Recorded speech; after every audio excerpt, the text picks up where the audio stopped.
저 이제 또 이어서 보겠습니다. 1시간 남았네요. 그죠? 집에 갈 일만 남았네. 집에 끝나면 바로 가시는 거죠? 집에다가는 또 저기 학원에서 뭐 오늘 늦게 끝난다 이런 얘기 하는 거 아니죠? 평일날, 그죠? 그 집에 맨날 늦게 가시는 분 있어요. 그죠? 특강할 때 막 이런 데 있죠. 막, 그죠? 6시에 끝났는데 막 10시까지 한다 그러고 막, 그죠? 집에도 없고 학원에도 없고. 집에서는 학원 간다 그러고 학원에서는 집에 일 있다 그러고. 어디 있나 그렇죠. 어디 있나 몰라요. 그죠?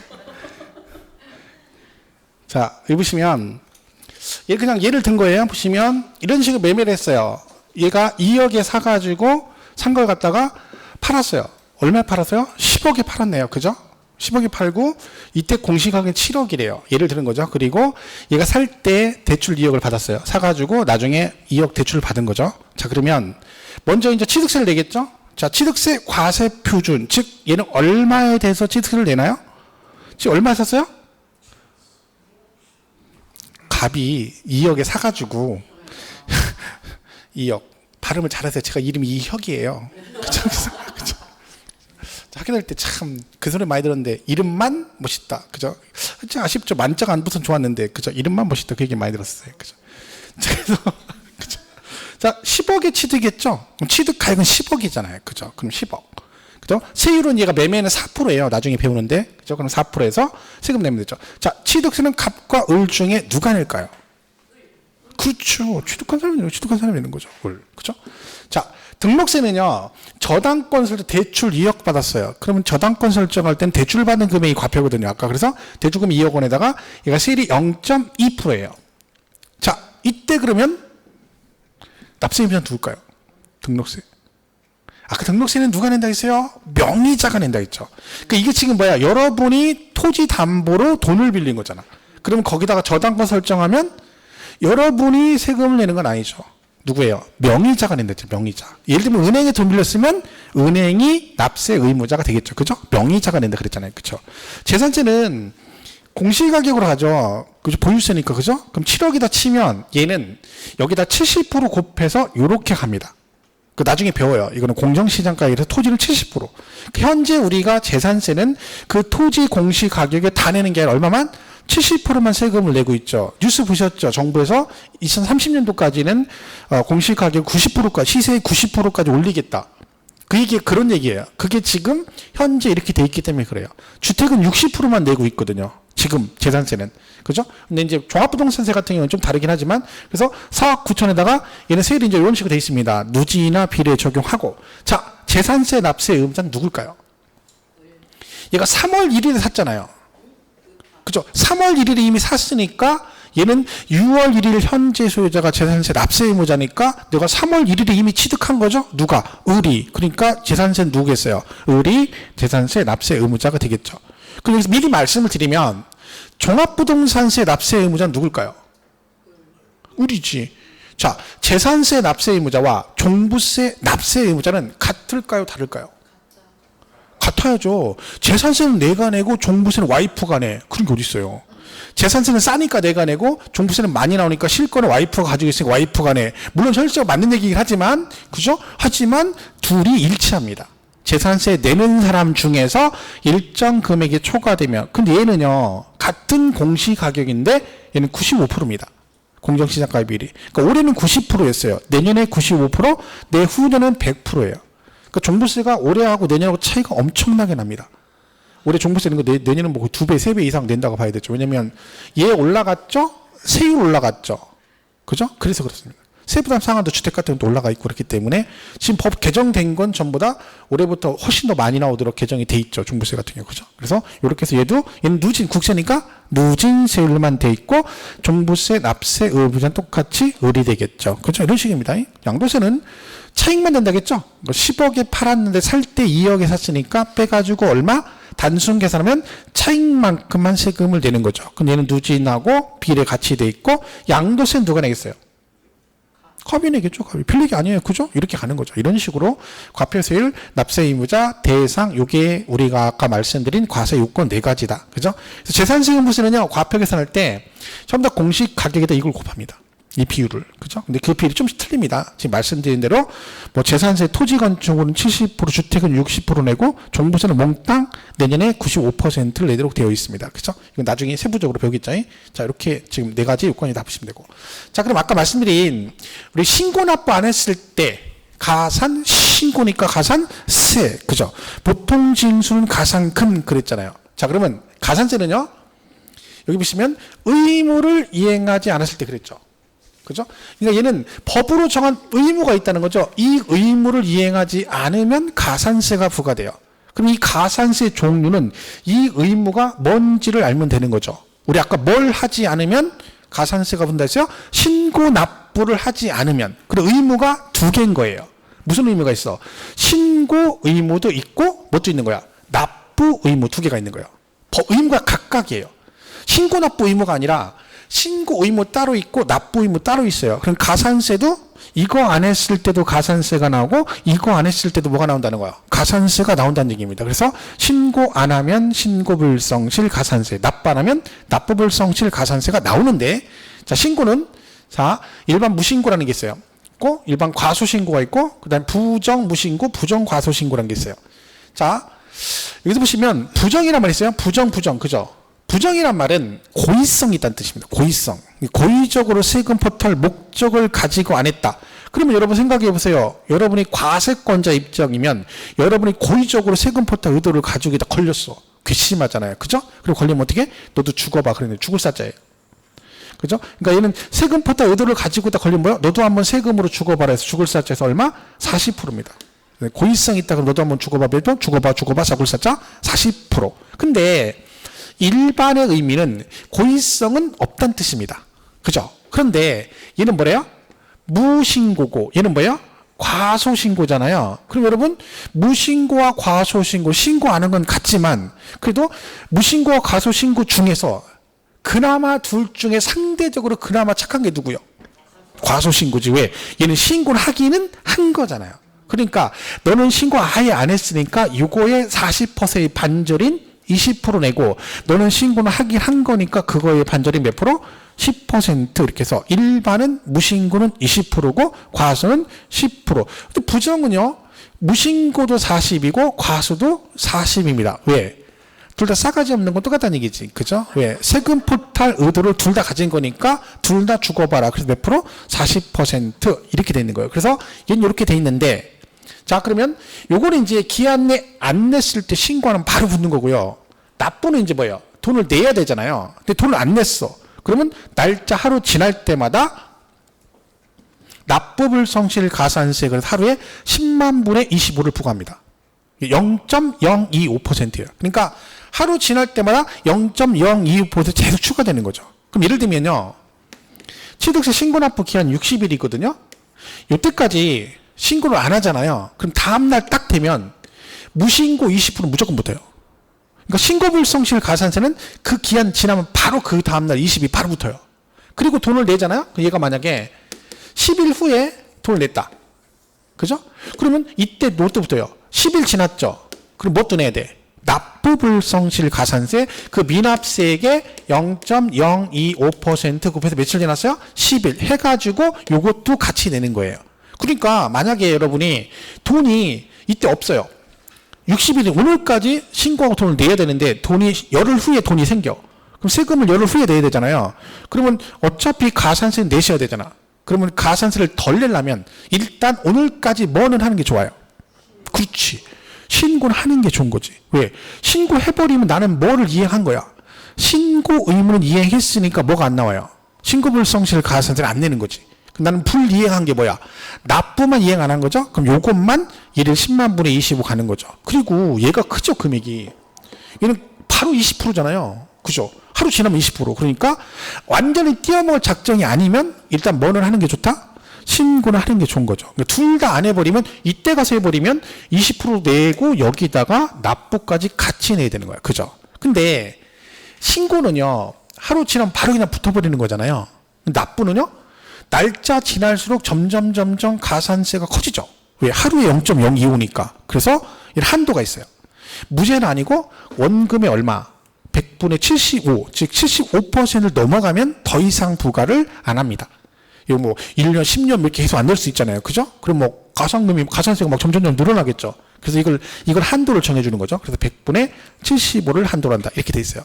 근데 이게 좀 조심할 게 국세는 이름이 이건 똑같아요. 국세, 지방세. 근데 국세는요, 납부불성실 가산세는 국세 용어가 뭐라고 돼 있어요? 납부지연 가산세라고 돼 있어요. 용어가 다르죠. 이게 조금 약간 헷갈릴 수 있어요. 나중에 좀 자세히 볼 건데, 이게 뭐냐면, 원래는요, 이렇게 바뀐 거예요. 원래 이렇게 돼 있었어요. 1일 10만 분의 25. 근데 작년에 법이 개정되면서 올해부터 납부불성실 가산세가 납부지연 가산세로 용어가 바뀌었거든요, 내용이. 근데 지방세는 안 바뀌었어요. 왜? 이게 되려면 전산으로 세금을 걷잖아요. 가산세부가 하고 하는 게. 근데 국세는 이 시스템이 되는데 지방세는 지방자치단체에서 부과하잖아요. 근데 지자체별로 이거를 바뀐 걸로 해가지고 할 수 있는 시스템이 안 돼 있어. 전산 시스템이 안 돼 있어. 그래가지고 못해요. 그래가지고 국세는 올해부터 적용을 했는데 지방세는 내후년부터 적용을 해요. 2022년부터 된대, 그게. 그 전산, 그 망이 구축이 그때 된대요. 그러니까 그러니까 내년이죠. 내년까지는 여러분은 어떻게 공부를 해야 되는 거야? 이렇게 공부를 해야 되는 거야. 내후년에는 이게 이제 지방세가 똑같이 적용이 되면 뭘로 가요? 밑에 걸로 가는 거야. 그러니까 원래는 이걸로 다 가야 되는데 안 된 거죠. 그러니까 공부하기면 더 복잡한 거야, 우리가. 왜냐면 그러면 가산금 내용까지 다 공부를 해야 되거든요. 원래 가산금이 폐지가 됐거든요. 가산금이 폐지가 돼가지고 요거하고 합산해서 이렇게 바뀐 건데 지방세가 적용을 못하는 바람에 여전히 가산금이 살아있는 거예요. 그래서 우리가 그 가산금을 또 공부를 해야 되는 거지. 내년까지는. 그죠? 이렇게 돼 있습니다. 근데 여기서는 구체적인 얘기보다는 일단은 가산세가 이렇게 두 가지가 있는데 이 가산세는 법으로 정한 의무를 이행하지 않았을 때 부과되는데 의무는 두 개다. 신고 의무와 납부기 때문에 각각의 가산세가 있고 납부는 두 가지로 나눠지는데 용어가 구분된다 정도는 알고 있으면 돼요. 그러니까 여기에 관련된 이 세부적인 내용까지는 지금 하면 괜히 또 어렵게 느껴질 수 있기 때문에 일단 여러분이 적응을 좀 하고 나서 하겠습니다. 그때 안 하고, 그죠? 가능하면 좀 어려운 건 처음에 하면 안 돼요. 그러면 환불하거든요. 가가지고 선생님, 원장님 이건 내 길이 아닌 것 같아요. 이렇게 된 거죠. 좀 지나고 3월 달쯤에서 해버리면 환불하러 가면 남는 게 없어요. 그죠? 환불은 왜 이미 많이 들었기 때문에 그러면 이것저것 빼면 차라리 그냥 1년 다니는 게 낫지 이러거든. 그래서 어려운 건 저는 안 해요. 세법원 수장에. 이런 거는 좀 더 있다. 그래서 용어가 틀리다는 것 정도만 이해하시면 돼요. 이런 게 있다 정도 보시는 거지 막 외우고 그런 건 아니라 있죠. 기억나면 좋은 거죠. 오늘 집에 갔는데 화장실에 앉아 있는데 갑자기 시고 나쁘는 가산세가 부과된다. 이거 생각나면 기적인 거예요. 야, 내가 오늘 공부할 때 뭐 생각나는 것도 있네. 집에 오니까. 지금까지 금요일까지 집에 가서 생각나는 거 있습니까? 답답하다 이런 생각이 들죠. 그죠? 오늘은 집에 가서 뭔가 하나 떠올릴 수 있어요. 그죠? 토요일날 그런 거라도 있어야지. 그죠? 그래 주말에 또 푹 쉬지. 그죠? 자, 이렇게 해서 가산세. 가산금은 지방세만 적용되고요. 얘는 일단요. 아까 제가 가산금은 뭐가 나오고 나서 고지서가 나오죠. 그리고 그 정해진 기간 내 돈을 안 냈을 때 붙는 게 뭐예요? 가산금이에요. 재산세 같은 경우는요. 납기가 이렇게 돼 있잖아요. 그죠? 여러분 혹시 모든 세금 고지서나 무슨 고지서 같은 경우는 금액이 고지서에 몇 개가 써 있을까요? 하나 써 있어요? 두 개 써 있어요? 두 개 써 있어요. 두 개 써요. 어떻게 해요? 납기 내 금액과 납기 후 금액이 있습니다. 그 이유가 뭘까요? 요 기한 동안에 세금을 내잖아요? 그럼 납기 내 금액을 내면 돼요. 근데 요 기한에 안 내버리면 여기에 가산금이 붙어요. 그걸 우리가 뭐라고 하냐면 일반 가산금에서 몇 프로? 3%예요. 얘는 그러니까 날짜 지나면 무조건 3%는 내야 돼요. 그런데요, 고지서 내보낼 때 재산세 고지서를 원금만 내보냈어요. 그랬더니 이 사람이 31일까지 안 냈어요. 그러면 다시 어떻게 돼요? 다시 원금에다가 몇 프로 붙여가지고 3% 붙여 고지서를 다시 내보내야 돼. 이건 누가 봐도 불합리하죠. 그죠? 돈도 많이 들고 시간도 많이 들고 1년 낭비잖아요. 그러니까 처음부터 아예 납기대 금액 써놓고 후금액에다가 몇 프로 붙은 거 3% 붙은 걸 같이 내보내. 그래서 여러분이 31일까지 안 내면 뭘 내면 돼? 납기 후금액을 내면 되는 거야. 그럼 후금액은 뭐가 붙은 거라고요? 원금의 일반 가산금 3%가 붙은 겁니다. 그럼 여러분 생각해 보세요. 여러분이 7월 31일까지 세금을 내려겠는데 바빠가지고 그냥 한잔 친구가 또 점심때 전화해가지고 술 한잔 하자고 그렇죠? 그럼 나가야 돼 말아야 돼? 나가야죠? 나가야 되는 거 왜? 걔가 전화했잖아. 그럼 술값을 누가 낸다는 얘기야? 저는 한 놈이 내는 거예요. 지가 먹자겠는데 먹으니까 더치페이 이런 건 아니에요. 그죠? 우리나라 정서는 먼저 말한 사람이 돈을 내는 거예요. 밥 먹으러 가자 그러면 그 사람이 사겠다는 얘기지. 가자고 해놓고 갔더니 더치페이 한다. 내가 네가 내 이건 우리 정서 아직은 안 맞아요. 그죠? 그러니까 지가 산다 했으니까 나가야지. 가가지고 세금을 못 냈네. 그러면 이제 끝났죠. 그러면 뭐 내야 돼? 납기 후금 내야죠. 그럼 여러분 양심적으로 내가 31일까지 못 냈어. 그럼 막 집에 자책합니까? 야, 내가 산을 살면서 세상 사람 하루에 3점밖에 부끄러움이 없는 사람인데 내 인생에 5점을 남겼어. 내가 세금을 이때 안 냈다니 해가지고 너무 충격받아가 다음날 새벽에 기다리고 잠자는 적 기다렸다가 은행 앞에 기다리고 있다가 문 열 때까지 기다리고 번호표 일부러 찍어가지고 바로 가서 세금 냅니까? 아니지. 이제 어떻게? 그래. 이미 끝난 거잖아. 그죠? 왜? 어차피 기한 지났으니까 이거 내야 되잖아. 바로 안 내죠. 고지서 집어 던져놓죠, 이제. 그래갖고 나중에 생각나면 내겠지. 그럼 어떤 문제가 발생해요? 과세권자 입장에서 볼 때는 여러분이 가상금 붙은 걸 내야 되는데 계속 안 내. 그러면 지자체는 뭐 먹고 살아? 그죠? 그래도 살림살이 하려면 돈이 있어야 되잖아요. 그죠? 그래서 뭐 하는 겨? 요렇게 해서 요 후금을 안 내잖아요? 계속 안 내면 그때 추가로 가상금을 또 부과합니다. 그걸 뭐라 그래? 중가상금 그래요. 이때 중가상금 뜻은 그러니까 무겁게 이런 뜻이 아니라 반복해서 중복해서 그런 뜻이에요. 그러니까 한 달 지날 때마다 0.75%씩 부과됩니다. 한 달 지날 때마다. 그러면 매달 0.75, 0.75, 0.75 중복해서 부과한다. 그래서 뭐라 그래요? 중가상금 그래요. 이런 단위가 한 달 단위로 가요. 그럼 얘도 문제가 뭐예요? 계속 0.75씩 중복해서 늘어난다는 얘기죠. 그러면 잘못하면 또 얘 원금 넘어갈 수 있죠. 그래서 한도가 있어요. 60개월을 초과할 수 없습니다. 그러니까 최대로 중가상 몇 개월까지만 나온다? 60개월까지만 하고 그 다음부터는 중가상금 추가로 부과하지는 않습니다. 60개월이면 여러분 5년입니다. 그럼 여러분 5년이면 그 안에 이미 결정을 내지 해당 지자체에서 여러분 5년까지 이거 만기 될 때까지 이때까지 계속해서 놔두진 않죠. 벌써 뭔 일이 있었겠죠. 압류하든가 공매 처리 해버렸겠죠. 그죠? 그러니까 최대는 여기까지만 갈 수 있다. 그죠? 이게 이제 중가상금 그런 뜻입니다. 물론 여기 예외에 이제 뭐 30만 원 미만이면 뭐 중가상금을 적용하지 않는 이런 규정도 있습니다. 재산세가 5만 원 나왔는데 내가 그걸 10개월 후에 냈더니 막 중가상금 계속 부과 이건 아니잖아요. 그래서 30만 원 미만일 때는 중가상금 부과 안 합니다. 그러니까 30만 원부터는 한 달 지날 때마다 중가상금이 부과되지만 만약 20만 원 나왔다 그러면 계속해서 독촉장은 뭐만 붙어요? 3% 붙은 금액만 똑같은 게 계속 나온다는 얘기죠. 이런 건 나중에 좀 세부적으로 배워요. 그러니까 지금은 그냥 가산세가 이런 거고 가상금 이런 게 있다. 그럼 간만 보시면 돼요. 지방세만 가상금이 있다. 왜? 아까 말씀드렸죠. 국세는 통폐합됐어요. 그래서 아까 말한 대로 납부지연 가산세로 가야 되는데 지방세는 지금 그 적용을 못하기 때문에 우리가 지금 따로 공부를 하는 거죠. 내후년 가면 이거 배울 일이 없는 거죠, 사실은. 그죠? 어쨌든 이렇게 보시면 돼요. 나중에 요거하고 그 납부지연 가산세가 통합해서 어떤 식으로 과세가 되는지를 나중에 배울 거예요. 지금은 여러분 괜히 뭐 무리할 필요 없기 때문에 가산세, 가상금이 구분된다 정도 감만 잡으시면 돼요. 그죠? 보시면 되고. 자, 그래서 우리가 결론 1년 동안 배울 세법은 이겁니다. 전체적인 흐름이 다 똑같아요. 아까 제가 과세요건 4가지가 있다 했잖아요. 누가 무엇에 대해서 얼마에 대해 세금 낼 것이냐 대상이죠. 이걸 뭐라 그래요? 과세 대상을 정해주고 그리고 그 세금을 누가 낼 것이냐 납세 의무자 정해주고 그 다음에 세금 계산은 얼마에 대해서 과세 표준에다가 뭘 곱해요? 세를 곱해서 세금을 계산하겠죠. 그래서 그거를 어떤 식으로 징수할 것이냐 2개 있자 있죠? 신고 납부와 보통 징수 이렇게 돼 있습니다. 그래서 결론은 우리가 취득세 가면 이제 뭘 배워요? 그 부동산을 취득하면 그 취득한 사람이 세금을 내는데 과세 표준 네가 신고한 금액으로 가고 세금 몇 %로 쭉쭉쭉 갈 것이고 그리고 걔는 납부 방법이 취득세니까 뭐예요? 신고 납부를 할 테고 네가 만약에 신고를 안 해버리면 뭐가 부과되고 가산세가 부과되고 이렇게 가겠죠. 그죠? 재산세 가면 그 부동산을 재산세니까 뭐 보유하면 그 누구한테 그 소유자한테 세금을 부과하는데 얘는 과표가 이제 공시가격으로 계산하고 세율은 몇 프로고 걔는 징수 방법이 뭐고 보통 징수고 그래서 안 내면 뭐가 붙고 가상금이 붙고 이런 식으로 갑니다. 다 흐름이.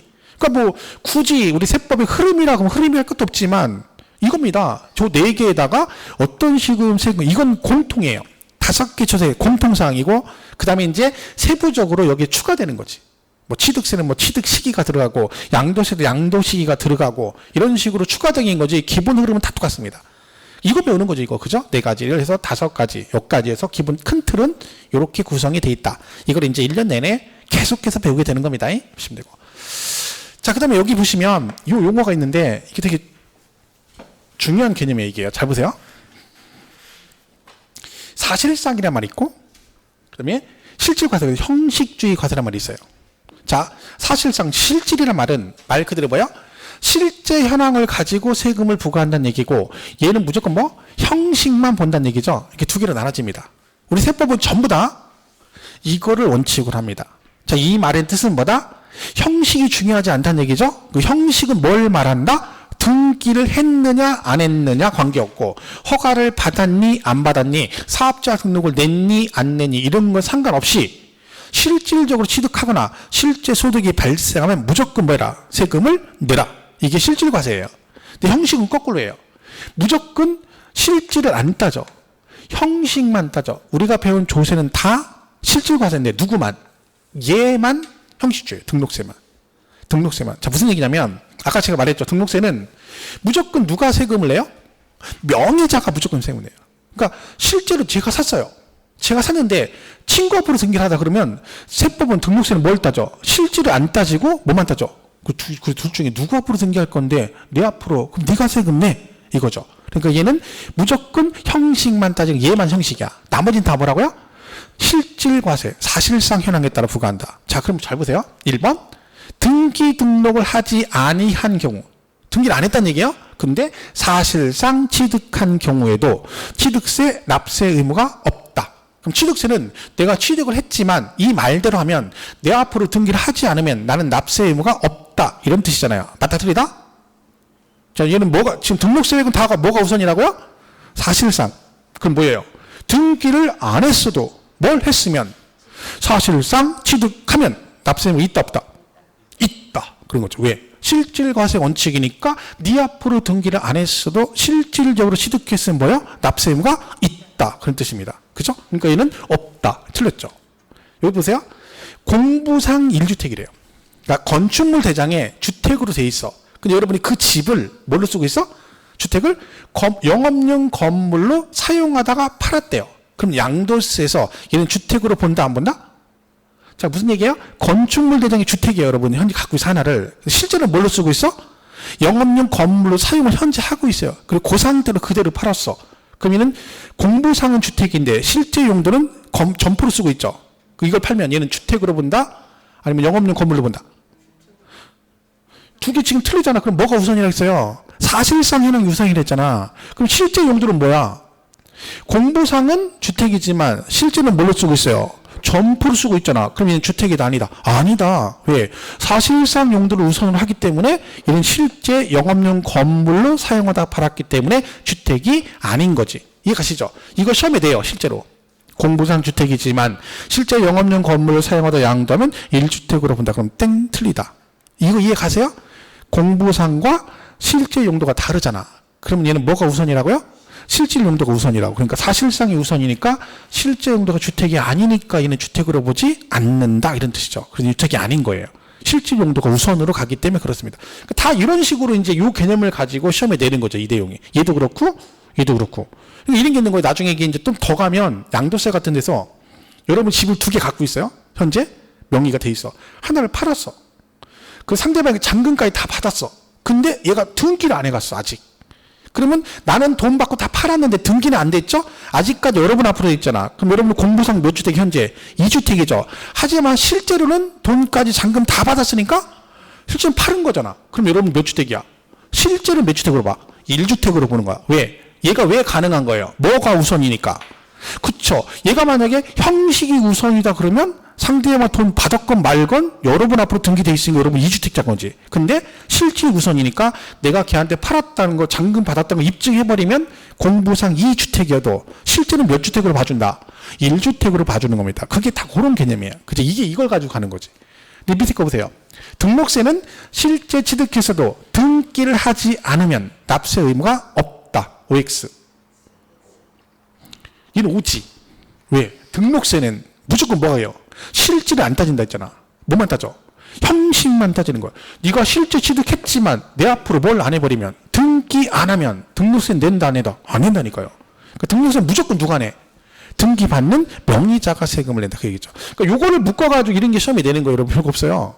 시험 문제가 가면 양도세가 이거 내고, 그죠? 취득세 가면 이거 되게 중요한 개념이 납세의 무죄할 때 잘 나와요. 이런 식으로 낸다. 지금 요대로 냅니다 그냥. 그럼 저걸 우리가 맞추는 거예요. 근데 저거를 갖다가 되게 어렵네가 아니라 이 개념을 잘 보시면 아무것도 아닌 얘기가 되는 거지. 그죠? 이런 건 이제 우리가 계속 1년 내내 배우는 거예요. 똑같은 걸. 그죠? 자, 그 다음에 이제 여기까지 여기 볼게요. 인세물세까지. 자, 이 개념이 되게 앞으로 잘 이해를 하셔야 되는 게 뭐냐면, 인세란 말이 있고 물세란 말이 있어요. 그죠? 시험에서요, 얘가 인세일까요? 물세일까요? 이런 건 안 물어봐요. 근데 특징을 잘 보시면, 얘는 누구 중심? 인이 뭐예요? 인. 사람. 얘는요, 물건 그 뜻이에요. 그러니까 세금을 부과할 때 그 사람을 중심으로 부과하면 인세 그러고, 물건 중심으로 부과하면 뭐라 그래요? 물세 그래요. 자, 그래서 우리가 일반적으로 우리가 배우는 국세, 우리 시험에 나오는 국세는 인세 성격을 가지고 있고, 우리가 시험 보는 지방세는 다 불러져 있다. 원칙이 물세 성격을 가지고 있다 그래요. 이 특징을 잘 이해하시면 다른 걸 금방 이해할 수 있어요. 자, 이 말은 세금을 부과할 때 그 사람, 세금을 내는 사람의 중심으로 부과한다는 얘기죠. 그래서 여러분 왜 그 소득세 같은 거 낼 때 예를 들면 이런 거 있잖아요. 갑억 을이 있는데요. 둘이 입사 동기고요. 연봉도 똑같아요. 그죠? 근데 소득세를 낼 거 아니에요. 종합소득세? 근데 연말정산했는데 얘는요, 결혼했어요. 얘는 안 했어요. 얘는 결혼했으니까 와이프 있겠죠? 그죠? 당연히 있겠죠? 얘는 없겠죠? 얘 자식이 둘이 있어요. 있으면 이상하죠? 없어요. 얘는 부모님 모시고 살아요. 얘는 지 혼자 잘 먹고 잘 살아요. 이렇게 되는 거지. 자, 그러면 소득은 똑같은데 갑과 을이 나중에 종합소득세 낼 때 누가 더 누구한테 세금이 더 많이 나올까요? 을한테 많이 나오는 거야. 왜? 이 사람의 조세 부담 능력, 얘가 세금을 낼 능력이 얼마나 있는지 따지는 거지. 얘는 딸린 식구가 많잖아요. 그러니까 한마디로 먹기 살기 힘들잖아. 그러니까 뭘 해줘? 각종 공제를 해줍니다. 소득 공제를 해주죠. 근데 얘는 지 혼자 잘 먹고 잘 사니까 얘는 공제를 못 받아. 그러니까 소득이 똑같은데도 세금은 얘가 더 내는 거예요. 그러니까 얘는 왜 그래요? 누구 중심으로? 사람 중심으로 부과하기 때문에 그래요. 그러면 얘가 만약에 흥부와 놀부가 있다. 그죠? 만약에 소득이 똑같다. 1년 연봉이 똑같다. 그럼 누가 더 세금을 많이 내겠어요? 놀부가 많이 내는 거지. 놀부가. 흥부를 얘들아 그러면 내 하면 번호 그러면 언제 끝날지 모르는데 하나 둘 셋 하다가 아직 안 끝났니? 그러잖아요. 그죠? 왜? 얘는 자식이 많잖아. 그러니까 소득공제를 받지. 놀부는 안 받고. 그러니까 그때는 누가 더 내? 놀부가 더 세금을 내겠지 많이. 근데 얘는요, 지방세는 뭐 중심이야? 물건 중심이에요. 다른 게 안 따져. 뭐만 따져? 물건만 따진다는 얘기죠. 자, 예를 들면 건물이 이렇게 있어요. 근데 자, 얘가 10억짜리인데요. 놀부도 10억짜리 건물 하나 갖고 있고 흥부도 10억짜리를 가지고 있어요. 재산세를 부과해요. 재산세. 자, 둘 중에 누가 더 세금이 많이 나온다? 재산세, 지방세. 똑같아요. 왜? 얘는 뭘 안 따져? 흥부가 자식이 몇 명인지 놀부가 몇 이런 거 안 따져. 중요한 건 뭐가 따져? 그래서 네가 가진 재산이 얼마야? 10억. 놀부도 10억, 흥부도 10억짜리 가지고 있어. 그럼 재산세는 똑같이 나와요. 무슨 말인지 가시죠? 왜냐면 왜 그래? 지방세는 뭐 중심이니까? 물건 중심이니까 물건만 보고 세금을 과세하는 거고, 지방세는 사람 중심이니까 이런 걸 고려하는 거죠. 이게 차이가 있는 거죠. 자, 그러면 이걸 이제 우리가 보는 게 아니라 여기서 가장 대표적인 게 뭐냐면, 자 보세요. 그래서 인세는 우리가 시험에 출제되는 국세는 다 인세 성격을 가지고 있고, 시험에 나오는 지방세는 전부 다 뭐다? 원칙이 물세 중심으로 과세가 됩니다. 물론 예외가 있습니다만 그건 지금 볼 필요 없고요.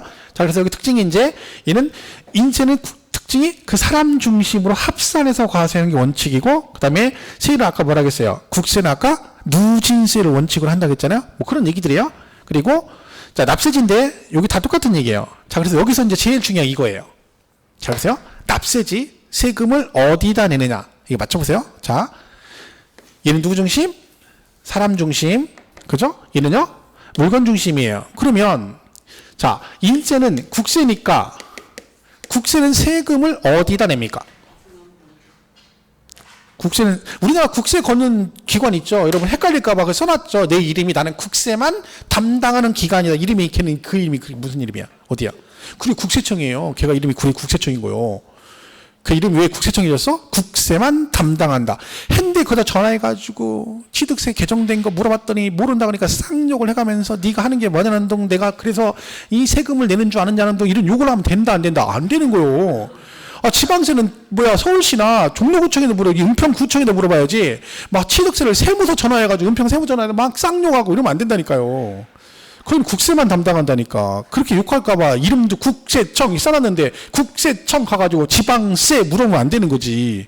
좀 차분하게 얘기를 해야지. 막 욕부터 하면 안 돼요. 물론 해야 될 때도 있지만 무조건 하면 안 되지. 그죠? 어떤 때는 필요할 때도 있어요. 그죠? 막 그죠? 그러니까 여러분 민원 같은 거 들 때는 반드시 그 공부 담당 그 저기한테 이름을 물어봐야 됩니다. 세무사가 됐든 지방 공무원한테 뭘 물어봤어. 그러면 그냥 물어봐 맞히면 안 돼요. 지금 전화 받으신 성함이 어떻게 돼? 이렇게 물어봐야 돼. 그래야 꼼짝 못하는 거예요.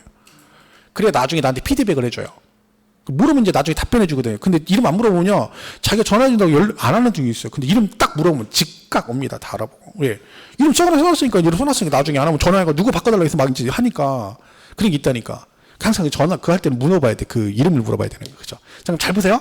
얘는 국세니까 세무서다 세금 내. 세무서. 그죠? 지방세는 어디다 내요? 지방자치단체다 돼요. 그럼 잘 보세요.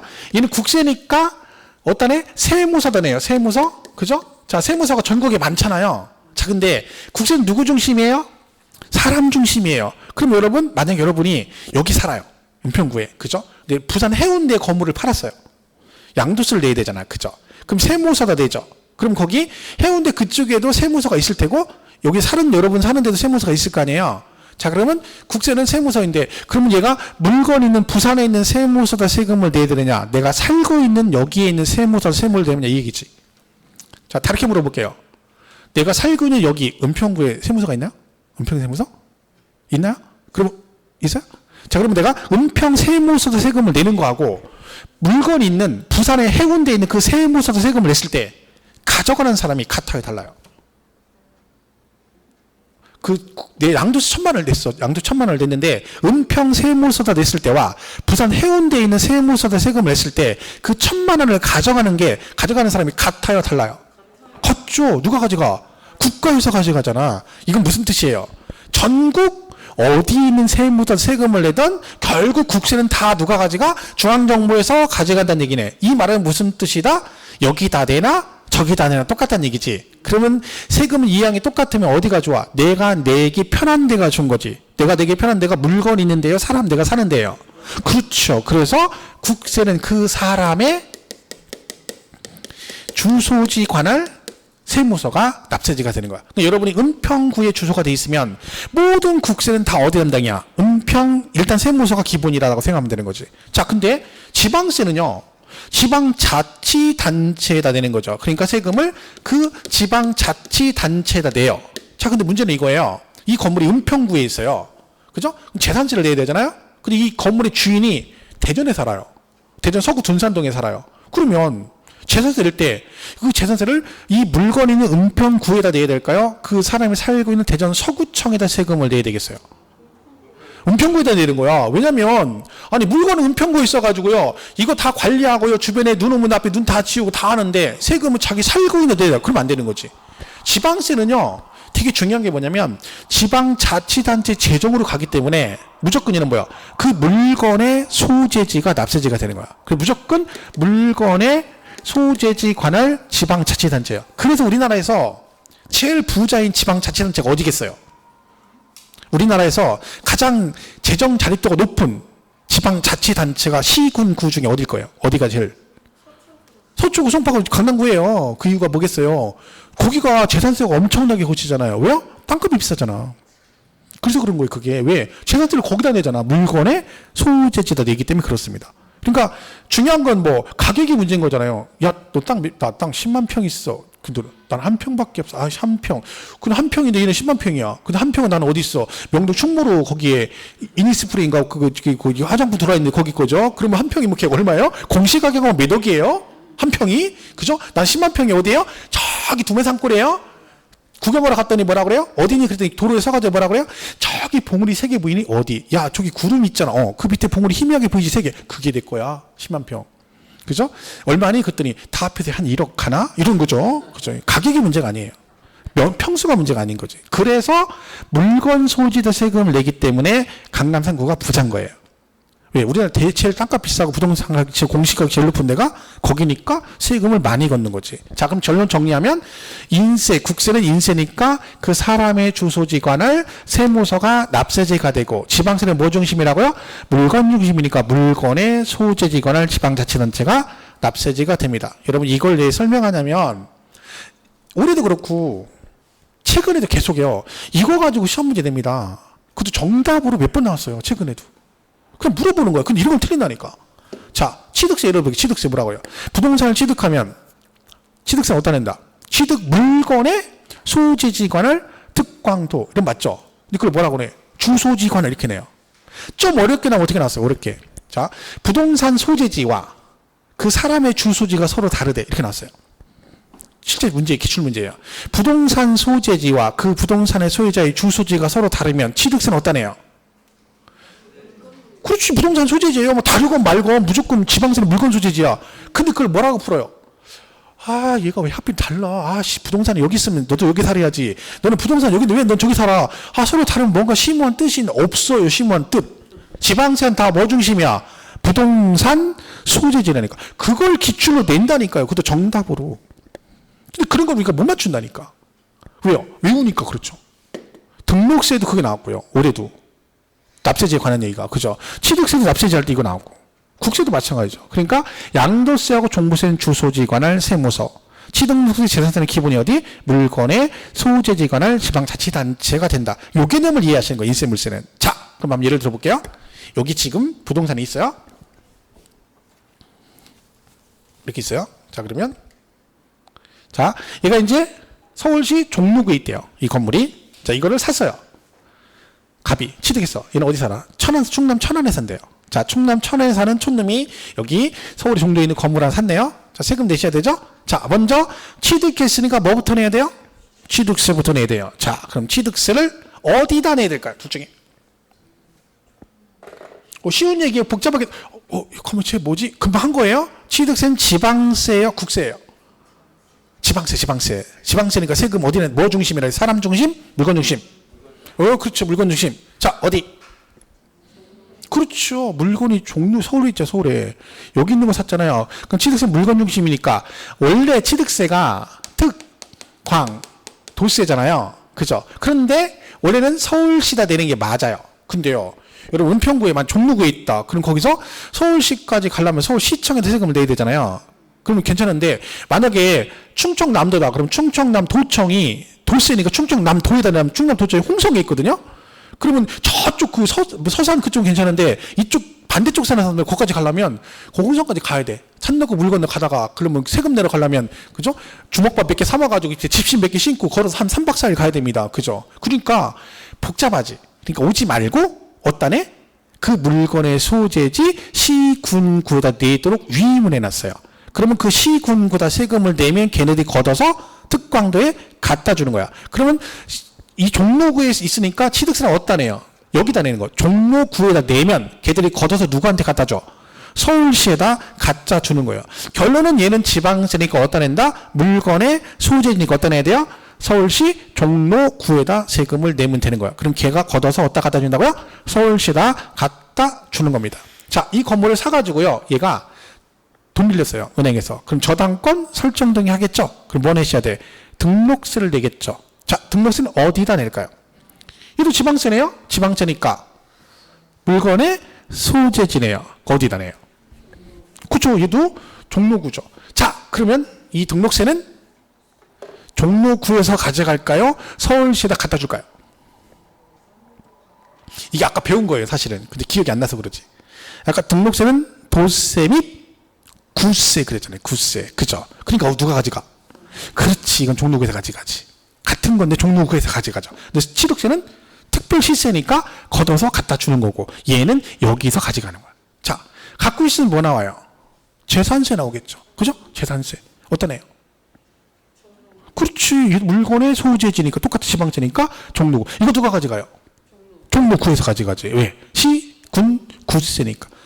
별얘기 아니죠. 물건 중심, 세 개 다 지방지니까 물건의 소재지. 물건이 서울시 종로구에 있으니까 전부 다 종로구에다 세금을 내면 되는데 차이점은 위임에서 시군구 위임을 해놨는데 얘는 특광도세지만 종로구에도 걷어서 서울시에 갖다 주는 거고 얘는 도세 및 구세니까 종로구에서 그대로 가져갈 테고 얘도 시군구세니까 종로구 재정으로 가겠죠.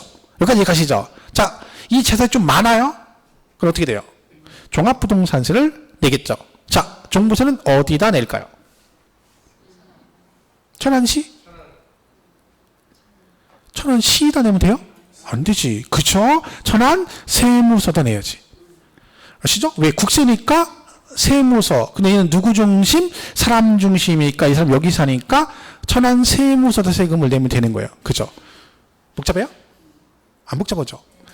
속 시끄럽죠? 그죠? 복잡하죠? 되게 짜증나죠? 복잡하고. 하나도 안 복잡해요. 그죠? 세금을, 난 속 시끄러워서 세금 내기 싫어. 자, 세금 많이 내는 게 좋을까요? 적게 내는 게 좋을까요? 많이 내는 게 좋은 거예요? 그랬더니 세금을 적게 내는 게 좋대. 난 재산세 20만 원 내는데 앞집에 영희 엄마가 나 재산세 200만 원 나왔다고 걱정하니 200만 원 나왔다고 걱정하니까 가서 20만 원짜리가 뭐라 그래. 어떡하니 너 세금 그렇게 많이 나서 원 세금을 200만 원씩 내니 재산세가 난 20만 원밖에 안 나왔다. 이 말이 안 되는 거잖아. 그죠? 세금 많이 내는 게 좋은 거예요. 그죠? 많으니까 많이 내는 거지. 그죠? 종부세 정도 내고 주고 봐야 될 텐데. 서울은 모르지만 지방에서 이거 내긴 쉽지 않죠. 그죠? 세금 많이 내는 꿈을 꿔야지 적게 내는 꿈을 꾸면 안 돼요. 그죠? 자, 어쨌든 속 시끄러서 팔았어. 팔았더니 또 세금을 내랍니다. 뭘래요? 양도소득세를 내라. 어떤 애요? 그렇지. 이것도 천안 세무서죠. 안 어렵죠? 결국은 이게 복잡하게 정리하면 얘는 지방지니까 물건 중심이니까 물건의 소재지. 얘는 뭐야? 그 사람의 주소지 관할 세무서인 거예요. 그래서 얘는 사람 주소지 관할 세무서고 지방지니까 지자체다 되는데 물건 중심이니까 물건의 소재지다. 이렇게 되는 거죠. 최근에 시험에 계속 나왔고요. 재산세에서 이렇게 나온 적도 있어요. 재산세 문제도 과거에 다음 중 재산세 납세지에 관한 설명으로 틀린 걸 고르시오. 이렇게 뭐라고 나왔냐면 얘가 토지, 건축물, 주택 이렇게 돼 있거든요. 자, 재산세, 토지는 납세지가 어디겠어요?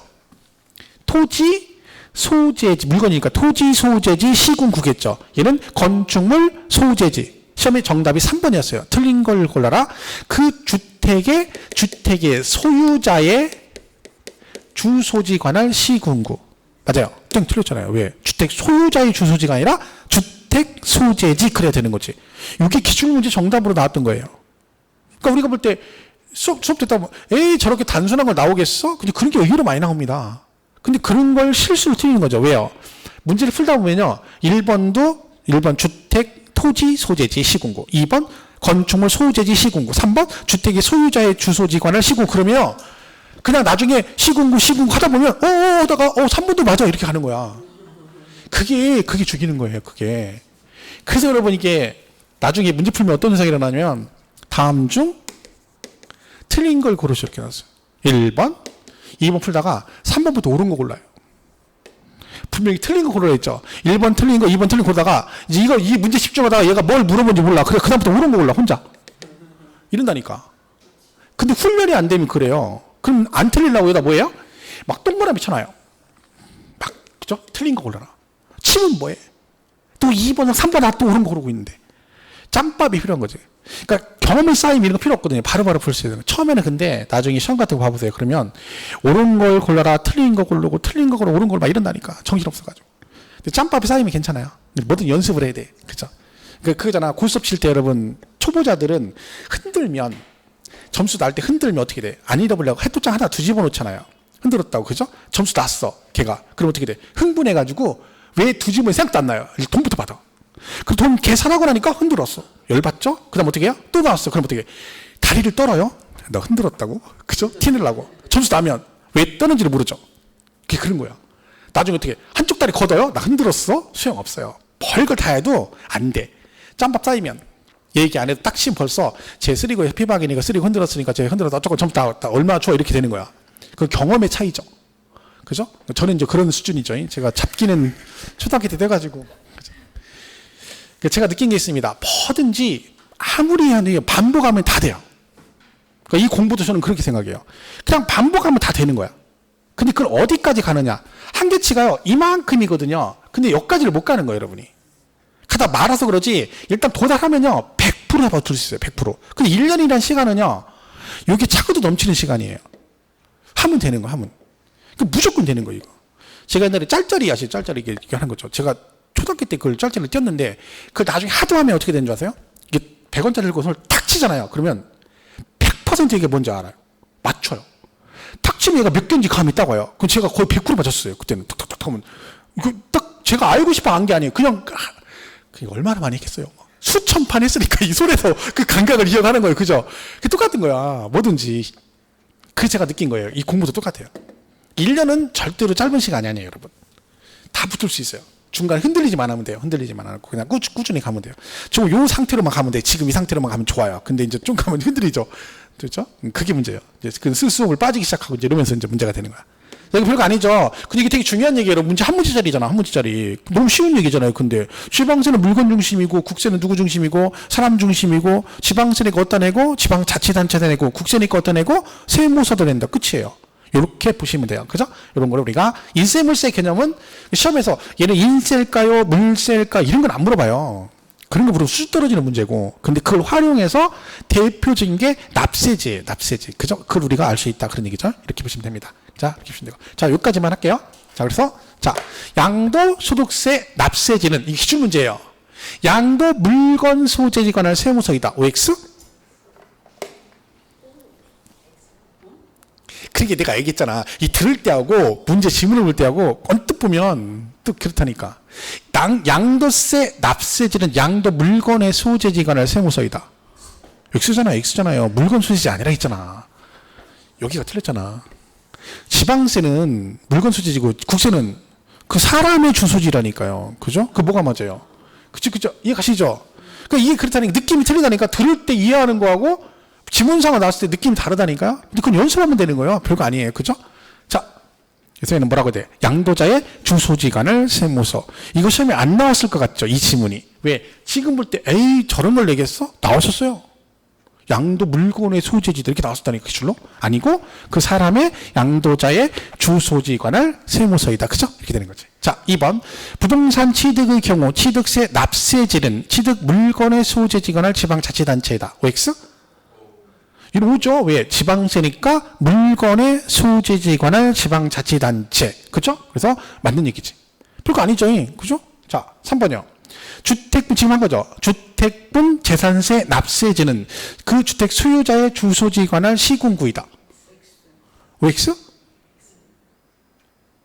X죠? 네. X잖아. 헷갈리죠, 그죠? 그리고 또 대답 크게 했다가 한번 틀리면 또 창피하거든요. 그러니까 그때부터 이제 립싱크하죠, 립싱크. 그죠? 립싱크. 괜찮아요. 생각해보세요. 이거를 혼자 얘기해도 크게 혼자 자기만 틀렸어. 그럼 이건 절대 안 틀려요. 왜? 이거 볼 때마다 뭔 생각나? 그때 내가 혼자 해가지고 창피하고 혼자 큰 소리 틀려가지고 쪽팔려 죽는 줄 알았어. 막 그 계속 생각나지. 그 기억이 오래 가지. 그죠? 주택의 소유자 주소지가 아니라 주택 소재지 그랬다니까. 근데 언뜻 이게 섞여 있잖아요. 이게 5개가 섞여 있으면요. 이 3번 지문이 맞는 것 같아요. 왜? 어떻게 뭐 주소 어떤 거 나오고 그다음에 시군구니까 맞아서 이렇게 한다니까. 아까 얘기했잖아. 이게 기출문제 지문이라고. 그죠? 어디라고 해야 돼? 주택 소재지 관한 시군구 그래야 된다니까. 그죠? 자, 그랬고. 그러니까 여기서 보면 아무것도 아닌 게 돼요, 여러분. 지금이야 듣자마자 맞추면 대단한 거 이게 쉬운 게 아니거든요. 지금은. 지나면 아무것도 아니지만 자, 이거 보세요. 이게 취득한 부동산의 소재지와 취득자의 주소지가 서로 다른 경우는 그 소유자의 주소지에 관한 지방자치단체를 납세지로 한다. OX. 이 기출문제라 돼. 그죠? OX? X? X? X? 그죠. X죠. 보통 3번 물어보면 참 X 그럼 X 그럼 X 그럼 X 세 번째 물어보면 마지막 3번 물어보면 X요? 그럼 자기 얘기 안 하는 것처럼 왜? 제발아. X인데 자꾸 물어보네. 뭐 아닌가? 아닌가 하다가 이제 세 번째 물어보면 조용해요. 그죠? 가만히 있어. 그죠? 자, 이 소증권 해야죠. X. 왜요? 무동산 소재지와 주소지가 다르대. 중요한 건 지방세는 다 뭐예요? 부동산 소재지라니까. 그러니까 소유자의 주소지 그러면 무조건 틀린 거죠. 그래서 뭐라고요? 부동산 소재지. 필요 없죠. 이런 거 섞여서 문제 내는 거예요. 그죠? 그러니까 내가 어렵다고 본인이 느껴서 그런 것이고, 제일 중요한 건 공부를 안 하면 이것도 어려운 거예요. 하면 쉽고 안 하면 어려운 거예요. 그러니까 저한테 가끔 물어봐요. 선생님, 시험의 난이도가 어떻습니까? 여러분, 시험의 난이도는 자기 시험의 난이도 본인이 정하는 거예요. 내 공부를 많이 하면 내 난이도가 낮은 거고, 아무리 문제 쉽게 해도 내가 공부하면 난이도 높은 거예요. 그러니까 여러분이 스스로 올해 시험에, 내년 시험에 난이도 어떻게 할 것인가를 본인이 정하는 거예요. 본인이 쉽게 가려면 공부를 하시면 되고, 그죠? 되게 단순한 얘기예요. 그죠? 그러니까 이거 인내와 끈기로 하는 거니까, 그죠? 이제 뭐 일주일 됐습니다. 남은 기간 또 같이 열심히 하시면 좋은 결과가 있을 겁니다. 실시간인데 고생 많으셨고요. 다음 주에 뵙겠습니다. 고맙습니다.